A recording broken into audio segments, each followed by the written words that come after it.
Moi, je l'ai eu, le Covid. Hein. Donc, le samedi, j'ai été diagnostiqué, j'avais les symptômes. C'est arrivé crescendo. Le lundi, j'étais vraiment pas bien. Mais comme on nous a confinés le soir, finalement, rien ne s'est passé. Et personne de mon équipe a été touché. Pendant ce mois-là, j'ai pris des décisions. J'avais bien compris que ça allait être reconduit un deuxième mois. Et je me voyais privé aussi de mon anniversaire. C'est-à-dire que, comme tout symbole, on a besoin de se raccrocher à des symboles. Le 1er juin 2010, ça faisait 10 ans que j'étais là. C'est 10 ans de ma vie qui viennent de passer. Je suis arrivé ici à 35 ans. J'en ai 46 le 15 septembre. Je passe le cap des 45 ans. J'avais besoin de faire un break, j'avais besoin de faire un point. C'était vraiment une réflexion. Quelles vont être tes 10 prochaines années déjà minimum? Qu'est-ce que tu veux? Qu'est-ce que tu ne veux plus? Donc tout de suite dans le premier mois, j'ai choisi finalement de faire ce que j'ai fait, donc d'étendre finalement mon restaurant d'extérieur, de confiner pour le coup mon restaurant gastronomique. Je voulais vraiment mettre mon restaurant étoilé en pause. Et j'étais tellement parti dans une croissance, comme je le disais tout à l'heure, en parlons pas de millions, mais toujours plus. Et pour faire plus, il fallait plus d'employés. Et plus d'employés, c'était plus de charges, plus machin. Qu'au bout d'un moment, ce Covid arrivant, à l'année des 10 ans, j'ai fait waouh! Et j'avais besoin de souffler. Et c'est vrai, je me suis servi un peu comme excuse, ce Covid-19, pour dire stop. Et je me suis fait une réflexion. À Courchevel, il ferme. À Saint-Tropez, il ferme aussi l'hiver. Et je me suis dit, je ne me vois pas pourquoi moi, je ne m'interdirais pas de fermer la table étoilée, de prévenir les institutions et donc de retrouver un équilibre. Et comme je te disais tout à l'heure, il faut qu'on arrête un peu d'être excessif, de retrouver un équilibre et de retourner aux fondamentaux. Moi, les fondamentaux, c'était mon épouse, de revoir mes enfants, d'avoir dit en cadeau à mon fils qu'on allait pouvoir, les mercredis, l'hiver, aller peut-être skier, aller faire des balades en forêt. Pendant le confinement, on a été chercher du muguet. De retrouver vraiment toutes ces symboliques, ces souvenirs qu'on pourra apporter à nos enfants maintenant et pas de passer à côté. C'est un joli métier que nous avons là. Il a tout souvent été abîmé par tout ce qu'on entend, les horaires, les violences, les mots, MOTS qui deviennent des mots MAUX.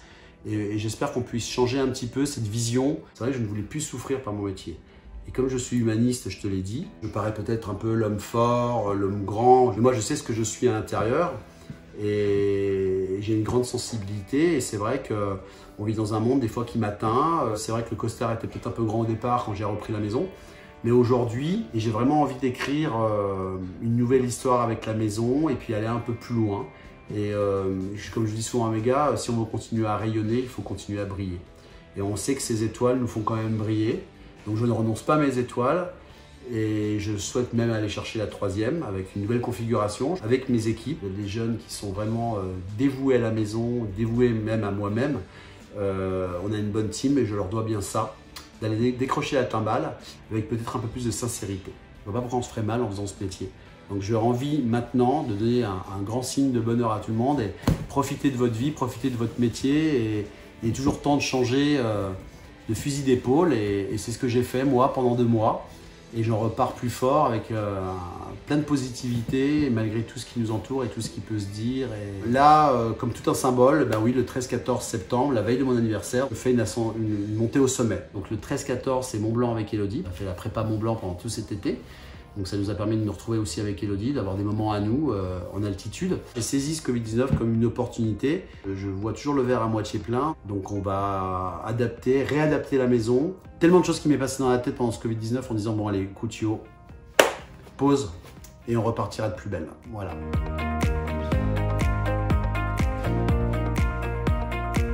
On a passé un très bel été, mais il est temps aussi maintenant de déconfiner notre restaurant étoilé avec les nouvelles perspectives. Là, on va rouvrir le 18 septembre le restaurant étoilé avec 11 tables. On a 11 chambres, 22 couverts, ça on n'avait jamais fait. Des fois, quand on faisait 30, on envoyait 10-12 assiettes, donc le calcul il est vite fait. Des fois avec les milliardises et puis tous les petits trucs, ça faisait 400 assiettes. 400 assiettes en 4 heures, je vous laisse faire le compte. Non, je veux plus ça.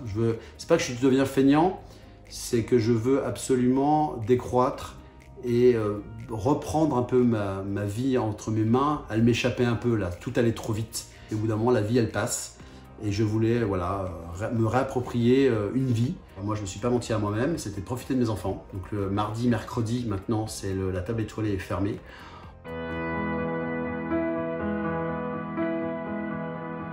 Moi, je suis breton d'origine, je te dis, je ne veux pas renoncer. Alors, on a fait de l'agneau local, c'est un peu sympa, qui me rappelle un peu la mer. Mais je voulais dire, j'ai marqué comme un agneau de présalé. un monument de discorde entre les Normands et les Bretons. On a redessiné le gîte qu'on faisait depuis 10 ans. Ces plats que tout le monde connaît, la carotte, le gîte, la ferra, tout ce que j'en avais marre en fait. J'ai voulu leur redonner un nouveau souffle. On les a réinterprétés en gardant les fondamentaux de ces plats, mais en les cuisant en minutes. Donc oui, on a refait pommes de terre ferra fumée, on a refait le gîte de bœuf, moutarde à l'estragon avec les œufs pochés, mais de façon différente. Je veux arrêter toutes ces mignardises, tous ces trucs qui ressemblent à des cacahuètes, quoi, à des petites bouchées. J'ai toujours rêvé d'avoir un chariot de forain ou avec une clochette. Tiens, le marchand de glace est passé, donc là on est en train de le faire. On a fait une super chariote. On va faire des cornets minutes avec des glaces à l'intérieur. J'aime finir sur une touche de fraîcheur. Je trouve qu'une glace, c'est magique, et souvenir de l'enfance. On a pas mal de petits plats végétaux là qui sont sympas, comme la carotte en monoproduit. Donc en fait, ce que je veux, c'est effectivement pour les indécis, plus de cartes, donc entre guillemets plus de choix, mais au contraire, tellement plus que choix. C'est se dire, tiens, on a plusieurs aliments devant nous, et on peut les satisfaire. Et je veux plus non plus dire à mes pêcheurs, donne-moi des ombles, j'en ai plus, putain. Il y a de l'omble. Aujourd'hui, nous avons une chance inouïe, nous avons reçu 4 ombles. Et puis une fois qu'on les a vendus, qu'il n'y en a plus, ben on ne crée pas non plus le désir à la table d'à côté. Alors, ah, c'est ballot, on avait des ombles, il n'y en a plus, bon bah toi je te les propose plus. On ne crée pas une frustration, quoi. Vous voyez, on va s'adapter, et puis quand il y a, on va pas être obligé de gueuler à dire son pêcheur, putain tu vas me sortir du homard, mais la mer elle est mauvaise. Je m'en fous moi, putain, Michael veut du homard. Non, c'est s'adapter. Et puis quand il n'y a pas de langoustine, il n'y a pas de langoustine. Quand il n'y a pas de homard, il n'y a pas de homard. Quand il n'y a pas de Saint-Jacques, il n'y a pas de Saint-Jacques. Quand il n'y a pas de fer à du lac, il n'y a pas de fer à du lac. Quand il n'y a pas d'omble, il n'y a pas d'omble. Quand il n'y a pas de... Vous voyez, voilà, c'est ça, c'est s'adapter et de prendre, comme je l'ai dit, comme je l'ai écrit, comme je le ressasse, de prendre ce que la nature nous donne. Quand on a fait le Grand Paradis avec Elodie et que je suis fan du Saint-Pierre, surtout quand on redescend, parce que quand on monte c'est la nuit, et quand on redescend il y avait plein de génépies sur plein de cailloux, bah, dans l'idée j'avais envie de faire un Saint-Pierre au génépi, parce que quand on monte au paradis on voit Saint-Pierre.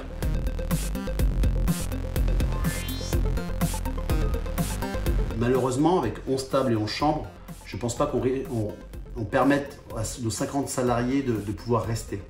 Donc j'avais un ancien appartement, j'ai déménagé de la maison, je vis ailleurs parce que je ne voulais plus vivre dans ma maison. L'appartement qui était vide, on va en faire un deuxième restaurant. Et avec ça, on va pouvoir travailler 7 sur 7 et avoir 2 expériences de table sur l'établissement. Et le 10 octobre, j'espère que mes artisans seront prêts, on ouvrira le deuxième restaurant qui sera sur place, qu'on appellera le Johan Côté Chalet. Et ce sera mon second qui passera chef, qui s'appelle Sylvestre Paulus. Et il va nous sortir sa carte prochainement. Et il fera ce qu'il voudra. Ce qui me rend le plus heureux, c'est de mettre Luc, chef sommelier, de mettre Sylvestre, chef de cuisine, de mettre Cassandre, assistante maître d'hôtel. Et on va avoir 4 personnes en cuisine, 4 personnes en salle, pour environ 26-30 couverts. On va en faire une bonne table.